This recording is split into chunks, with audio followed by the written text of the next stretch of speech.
নমস্কার, আমার নাম গায়ত্রী মহাপাত্র। আমি বিজনি বিদ্যাপীঠ এইচএস স্কুলের নবম শ্রেণীর ছাত্রী। আজ আমি আপনাদের দেখাবো রিভার্স কার পার্কিং সিস্টেম। এই রিভার্স কার পার্কিং সিস্টেম বানাতে আমাদের দরকার একটি আরডিনো উনো, একটি display, jumper, male female, female male, male male, female female এবং দুটা আয়ার সেন্সার এবং একটি ব্রেডবোর্ড। তো এই রিভার্স কার পার্কিং সিস্টেমের কাজ হলো, যদি এই আয়ার সেন্সারের সামনে কোনো অবজেক্ট আসে বা কিছু আসে, তাহলে এটি এই ডিসপ্লেতে শো করবে যে এই আয়ার সেন্সারের সামনে কিছু এসেছে এবং এটা কত মিটার ডিস্টেন্সে আছে সেটিও শো করবে। এই রিভার্স কার পার্কিং সিস্টেমে বাজারও লাগানো যায়।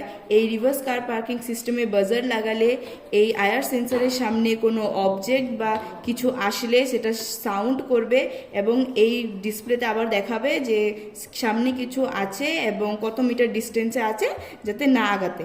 Thank you.